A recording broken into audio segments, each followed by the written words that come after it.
To get a little more bokeh, you're gonna be getting some beautiful background bokeh blur. Say that one 10 times fast.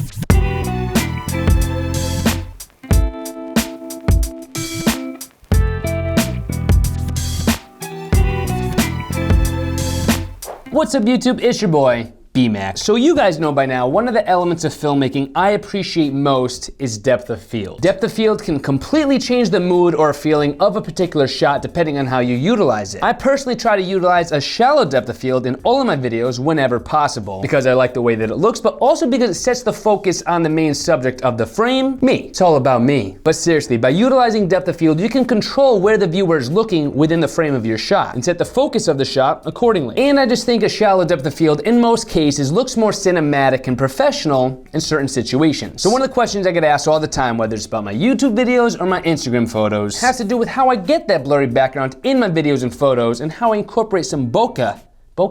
Bokeh, there it is, bokeh. One of the most simplest but hardest filmers to actually pronounce, huh? So today I'm sharing with you a few of my tips to get that blurry background, to get some bokeh in your shots, so you can start utilizing depth of field techniques in your photos and videos. So the first and easiest way to blur that background is using a lens with a low f-stop. Without getting way too specific here, the f number for your lens, the f-stop, lets you know how wide the aperture within your lens can actually get. In the simplest of terms, the aperture is a mechanism that opens or closes and lets in more light when you open it up, or lets in less light when you close it down. The lower the f number, the wider the aperture. And the wider the aperture, the more potential you have to blur the background. So currently in this video, I'm using the Sony 10 to 18mm f4. Not a very low f number. It's gonna be a little bit harder to get shallow depth of field shots with this lens, but I got a few of my favorites right here we're gonna discuss. Starting with this bad boy right here. If you guys watch this channel, you know this is my go-to lens. This is my beloved Sigma 30mm f1.4, probably my favorite all-around, most versatile lens that I use pretty much on a daily basis. And we have that low f number of 1.4. I use this lens in pretty much every single cinematic vlog on this channel. And that low f number, that low f stop of 1.4 really helps to blur out the background in 9 out of 10 situations that I personally use this lens in. There's no cutoff number you have to look for when you're picking out a lens with a low f number. Just know that the lower the f number, the wider the aperture can get, thus letting in more light, thus allowing you a shallower depth of field, thus allowing you more bokeh or a blurry background. So if you want to see the lenses I use with a low f number, you can check that out in the video description box below. But listen, this does not mean you have to have a lens with a low f number, a wide aperture, in order to get shallow depth of field shots. That's just a starting point. A lower f number can help you get more blurry backgrounds. You can cheat a little bit and use a lens without a low f number in order to get a shallower depth of field by doing this. Bring your subject closer to the camera. That's a quick tip. That can make all the difference you need right there. I use this technique even when I'm taking pictures with something like my iPhone. Just by bringing the subject of my photo closer to the lens in the back, you could allow for a shallower depth of field.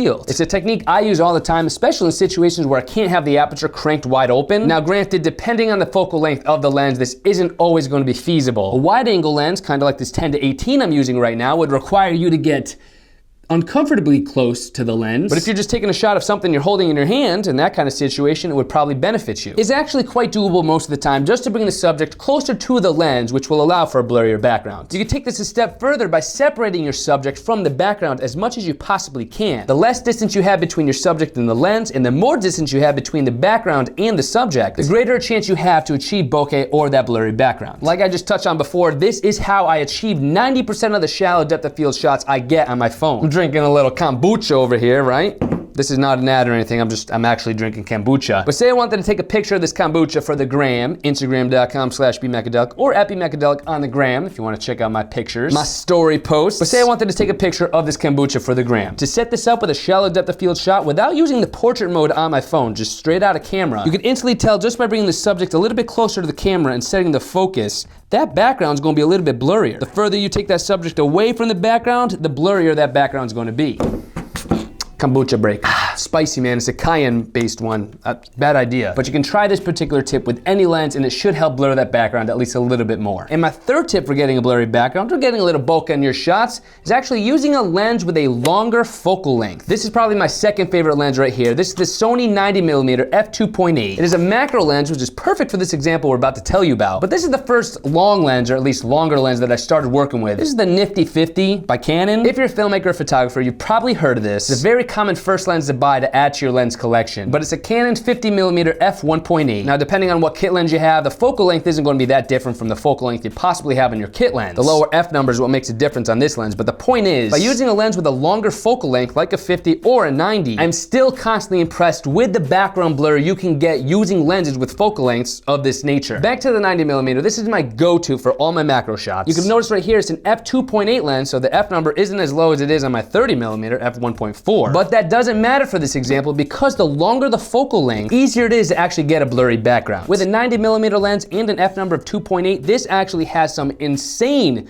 bokeh and background blur capabilities, especially if I'm taking a macro shot and the subject is like ridiculously close to this lens. Sometimes it's impossible to have the f number at 2.8. I gotta crank it up to like 16 sometimes because the depth of field is way too shallow in certain situations with the f number being that low because we have that longer focal length of 90. I mean, I've taken photos of insects before with this lens at 90mm, a macro shot, and I'll have half the insect out of focus because of how shallow the depth of field can be on longer focal length lenses. For most macro shots in pretty good lighting situations, I'll have the f number set to like double-digit numbers. But those are my secrets. Those are my bokeh secrets, BMX bokeh secrets. Those are 3 basic, super easy ways you can start using right now to get blurry backgrounds in your shots, to get a little more bokeh and up the quality of your photo or film footage. You're gonna be getting some beautiful background bokeh blur.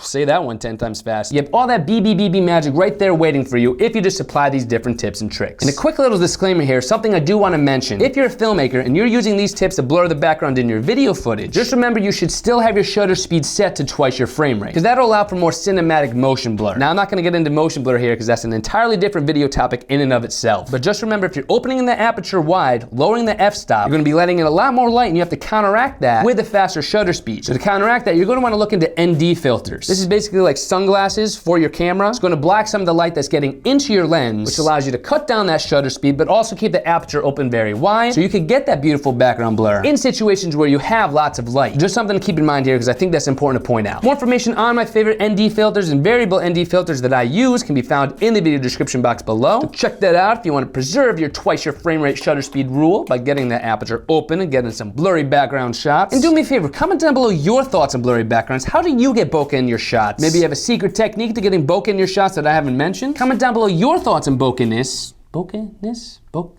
Yeah, bokehness. Comment down below your thoughts on bokehness and blurry backgrounds, and as always, I'll be replying to and hearting some of my favorites. If you enjoyed this video, please don't forget to smash that thumbs up button and subscribe to the channel for more filmmaking and photography tips and tutorials on the channel each and every week. I need a new nickname around here, like Bokeh Mac, I like that. Hashtag Bokeh Mac.